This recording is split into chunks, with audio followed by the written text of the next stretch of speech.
L'une des idées reçues les plus tenaces que je rencontre dans les commentaires sous mes vidéos, c'est cette conviction ancrée que pour s'enrichir, il faut déjà être riche. Beaucoup pensent qu'avec leur modeste salaire, la porte de la richesse leur est définitivement fermée. Laissez-moi vous dire qu'il n'y a rien de plus éloigné de la vérité. La réalité est implacable. Quelle que soit la somme que vous gagnez à la fin du mois, sans une gestion financière rigoureuse, vous finirez invariablement par manquer d'argent. Que vous gagnez 1000, 6000 ou même 7000 euros, si vos dépenses s'accroissent au même rythme que vos revenus, vous resterez prisonnier de cette boucle sans fin. En fait, le piège n'est pas le montant de l'argent gagné, mais la manière dont il est géré. Pour illustrer ce point, prenons mon cas personnel quand j'étais étudiant. Mon premier emploi me rapportait 550 € par mois. Avec cette somme, je devais couvrir mon loyer, mes frais de nourriture et mes loisirs. Et pourtant, contre toute attente, j'ai réussi à mettre de côté une somme significative qui s'élevait à près de 5000 € après 3 ans. Cela signifie que chaque mois, j'économisais environ 140 €. J'avais des camarades qui, avec un salaire de 800 €, peinaient à joindre les deux bouts. La conclusion est donc sans appel. Ce n'est pas plus d'argent dont vous avez besoin pour vous en sortir, mais d'une approche radicalement différente. Dans cette vidéo, nous allons démystifier cette idée reçue courante et vous démontrer de manière pragmatique comment vous pouvez vous enrichir, même avec un salaire modeste, disons de 1000 € par mois. Nous allons voir ensemble les étapes détaillées pour optimiser votre revenu, de sorte qu'il ne couvre pas seulement vos besoins quotidiens, mais vous permettent aussi de mettre de côté de l'argent et d'investir afin de construire votre patrimoine. Car, contrairement à une croyance répandue, il n'est pas nécessaire de disposer d'une fortune pour lancer une activité complémentaire à votre emploi actuel. Voilà pourquoi il est crucial que vous suiviez cette vidéo jusqu'à la fin. Ne vous laissez donc pas berner par les illusions de la consommation ou par le mirage des revenus élevés sans gestion appropriée. La clé de la richesse n'est pas dans le montant de ce que vous gagnez, mais dans la sagesse de ce que vous en faites. Bien, commençons. 1. La responsabilité personnelle dans la gestion financière. Avant de plonger dans les mécanismes de la construction d'une fortune avec un petit salaire, il est impératif de saisir une vérité fondamentale. La responsabilité de votre situation financière repose entièrement sur vos épaules. Cela peut sembler dur à entendre pour certains, mais si vous aspirez réellement à bâtir une richesse durable, vous devez accepter cette réalité incontestable. Vos parents, le gouvernement ou les étrangers ne sont pas les fautifs ou les responsables de votre santé financière actuelle. Vous l'êtes. Votre position financière actuelle est directement le fruit de vos décisions et de votre gestion. Prenons un exemple concret pour illustrer ce point. Imaginez Sarah, résidant en France, travaillant depuis 5 ans avec un salaire mensuel de 1800 €, équivalent au SMIC. En 5 ans, Sarah a géré pas moins de 108 000 €. Mais que reste-t-il de cette somme? Très probablement rien, car elle se convainc qu'elle ne perçoit que le SMIC. Vous voyez donc que l'argent, en soi, n'est clairement pas le problème ici. En réalité, même dans le scénario idéal où un gouvernement exemplaire vous verserait de l'argent sans que vous n'ayez à fournir le moindre effort, il est très probable que, faute d'une gestion appropriée, cet argent se dissiperait aussi vite qu'il est venu, sans engendrer de résultats tangibles ou durables. Le cœur du problème, c'est donc ni plus ni moins la manière dont vous gérez vos finances et votre mentalité vis-à-vis de l'argent. Si vous vous trouvez dans une situation financière précaire, le premier pas vers le redressement n'est autre que la prise de conscience.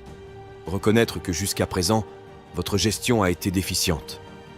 Mais il est également vital de comprendre que vous détenez le pouvoir de changer le cours des choses, de rectifier le tir et d'adopter une gestion saine et productive. C'est une étape cruciale sans laquelle aucun progrès réel ne peut être réalisé. Et donc si vous avez donc conscience de cela, nous pouvons passer aux choses sérieuses. 2.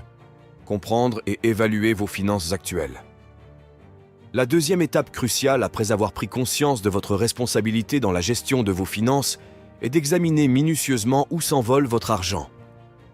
En effet, il est impossible de maîtriser la gestion de votre argent sans avoir une vision claire et précise de leur destination. Beaucoup trop de personnes voient leur salaire disparaître de leur compte bancaire sans comprendre comment et pourquoi. Le 10 du mois, c'est la stupeur. Le compte est presque à sec. Donc pour évaluer comment vous dépensez votre argent, commencez par examiner vos relevés bancaires des 3 derniers mois. Analysez chaque dépense, identifiez où va chaque centime. Cet exercice, semblable à un diagnostic médical, vous aidera à comprendre vos habitudes financières, à l'instar d'un médecin qui interroge son patient pour comprendre ses symptômes. Une fois que vous avez établi où va votre argent, l'étape suivante consiste à classer vos dépenses. Combien dépensez-vous pour le loyer, pour les repas au restaurant, pour l'alimentation, pour les vêtements, pour les vacances, pour les cadeaux, etc.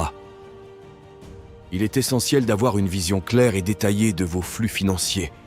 C'est là que les premières révélations surgissent. Vous serez probablement surpris de découvrir combien vous dépensez réellement dans certaines catégories.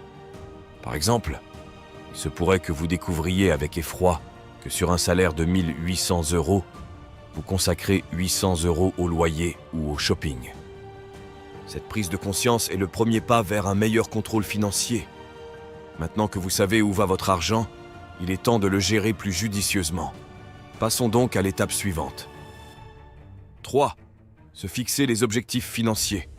Lorsque vous avez une compréhension précise de l'écoulement de votre argent, il est crucial de marquer une pause et de réfléchir profondément à vos ambitions financières.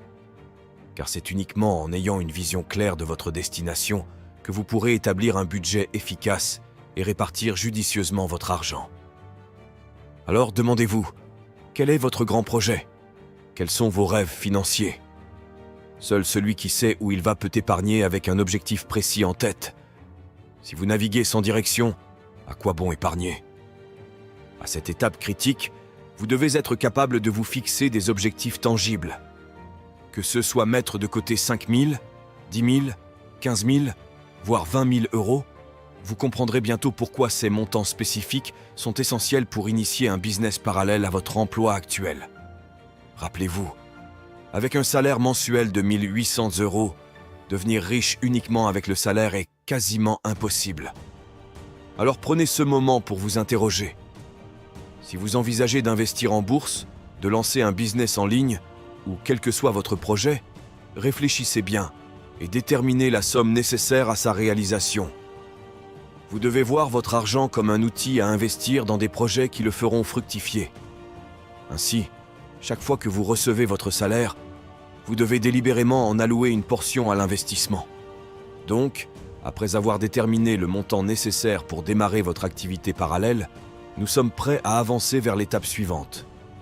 Mais avant de passer à l'étape suivante, je vous prie de prendre un instant pour aimer cette vidéo. Cela aidera l'algorithme à reconnaître que c'est un contenu utile et il pourra ainsi recommander la vidéo à davantage de personnes. Merci de l'avoir fait. Allez, continuons. 4e étape. Répartir votre argent selon les différents postes. Maintenant que vous avez une vision précise de la façon dont votre argent est dépensé et avez établi vos différents objectifs, il est impératif de reprendre les rênes de vos finances. Au lieu de laisser vos finances diriger votre vie, c'est vous qui devez piloter vos finances. Après avoir défini les catégories de dépenses, il est essentiel d'appliquer la règle du 50-30-20 comme fondement de votre gestion financière. Selon cette règle, 50% de votre salaire devrait se consacrer à vos besoins essentiels tels que le loyer, la nourriture et les factures. Si par exemple vous percevez un salaire moyen, disons le SMIC, qui est d'environ 1 800 €, alors 900 € qui représentent la moitié de votre salaire devraient être alloués à ces dépenses primordiales. Je sais, certains d'entre vous crient déjà au scandale, clamant que c'est impossible. Mais permettez-moi de vous éclairer. En réalité, la sagesse financière et les recommandations des banques suggèrent que le loyer ne devrait pas excéder 30% de votre revenu mensuel. Cela signifie que si vous touchez 1 800 €, environ 540 € devraient être la limite maximale consacrée à votre loyer. Par conséquent, si votre loyer excède 540 € avec un salaire de 1 800 €, cela veut tout simplement dire que vous vivez au-delà de vos moyens. Certains diront que les coûts immobiliers sont en hausse, mais si votre objectif est de construire une fortune avec un salaire modeste, vous devez adopter un mode de vie en adéquation avec vos moyens et consentir à certains sacrifices. Si vous partagez votre vie avec un partenaire, la charge financière devient plus légère en combinant vos salaires. Cependant, si vous êtes seul, envisagez la possibilité d'une colocation ou d'un logement moins coûteux qui soit adapté à votre budget. Devenir riche implique inévitablement de faire certains sacrifices. Ainsi, avec un salaire de base de 1 800 €, vous devriez attribuer 900 € aux besoins fondamentaux. Selon la règle du 50-30-20, vous devez ensuite allouer 30%, soit 540 €, à vos désirs personnels et 20%, ce qui correspond à 360 € à votre épargne ou vos investissements. Mais permettez-moi de vous suggérer une approche différente pour accélérer la construction de votre patrimoine. Après avoir consacré 50%, soit 900 € aux nécessités, il vous reste 50% de votre revenu. Ici, le chemin se divise selon que vous soyez endetté ou non. Si vous avez des dettes, je vous conseille d'utiliser 15%, soit 270 € de votre salaire pour rembourser vos dettes chaque mois, afin d'éviter les intérêts écrasants. Si vous n'avez pas de dettes, allouez ces 15% à un fonds d'urgence, ce qui peut être crucial en cas de perte d'emploi ou de dépenses imprévues. À ce stade, il vous reste alors 35% de votre salaire, soit environ 630 €. De cette somme, il est conseillé d'allouer 15%, c'est-à-dire environ 270 € dans un compte distinct dédié à des investissements futurs. Si, lors de la troisième étape, vous avez déterminé qu'il vous faut 5 000 € pour démarrer une activité parallèle, vous devriez alors épargner durant approximativement 19 mois en suivant ce plan de mise de côté de 15% de vos 1 800 € mensuels, soit 270 € par mois. Cela signifie qu'avec un salaire actuel de 1 800 €, vous seriez en mesure de lancer votre petite entreprise parallèle avec un budget initial de 5 000 € en presque 1 an et demi. À ce niveau, il vous reste encore 20% de votre salaire, ce qui correspond à 360 €. Il est crucial de consacrer 10% de votre salaire total, donc 180 € à votre éducation financière. Cette démarche est fondamentale et souvent sous-estimée. Allouer 15% de votre revenu au lancement d'une activité complémentaire est une excellente initiative, mais cela pourrait s'avérer infructueux si vous manquez des connaissances nécessaires pour gérer cette nouvelle entreprise. Par conséquent, investissez dans votre formation. Achetez des livres, inscrivez-vous à des cours, participez à des séminaires relatifs à votre secteur d'activité. Cette démarche préventive vous protégera contre les pertes financières inutiles et représente la clé du succès pour ceux qui atteignent leurs objectifs. Enfin, il vous reste 10% de votre salaire, soit environ 180 €. Je vous recommande de consacrer 5% de cette somme, donc environ 90 € à vos loisirs. Se récompenser et maintenir un équilibre dans votre vie est essentiel. Les 5% restants, soit également environ 90 €, devraient être alloués à la générosité. Partager une partie de vos revenus peut non seulement aider autrui, mais aussi enrichir votre vie sur les plans spirituels et émotionnels. En suivant ces conseils, vous créez un équilibre sain entre économie, investissement, éducation personnelle, bien-être et générosité. Pour résumer, si vous disposez d'un salaire de 1 800 €, vous devriez le répartir de la manière suivante. 50%, ce qui donne 900 €, devrait être alloué aux charges quotidiennes. 15%, soit 270 €, devrait être affecté au fonds d'urgence ou au remboursement de dettes. 15% également, ce qui équivaut à 270 €, devrait être consacré à vos projets. 10%, c'est-à-dire 180 €, devrait être investi dans votre éducation financière. 5%, soit 90 €, devrait être réservé à vos loisirs. Et enfin, 5%, ce qui donne également 90 €, devrait être destiné à la générosité.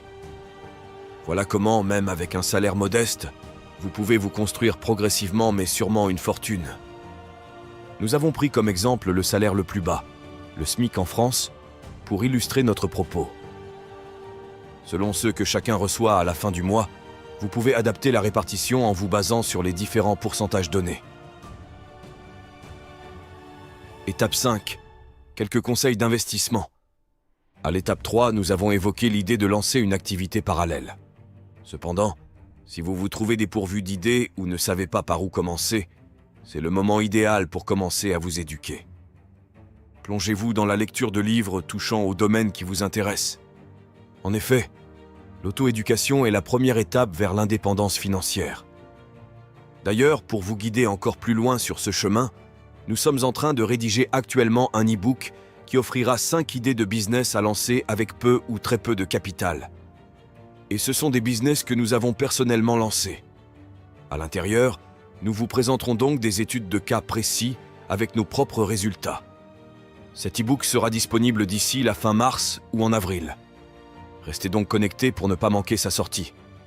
Mais en attendant, je tiens à vous offrir gratuitement le livre « Le nouveau système pour lancer son business en ligne ». Ce livre est une mine d'or d'informations et de stratégies pratiques. Vous y apprendrez comment trouver des clients sans disposer d'une liste email, comment créer une offre premium qui se vend et comment vendre par téléphone des programmes à plus de 6 000 € l'unité. Ce guide est une opportunité inestimable pour ceux qui cherchent à démarrer ou à développer leur présence dans le monde des affaires en ligne.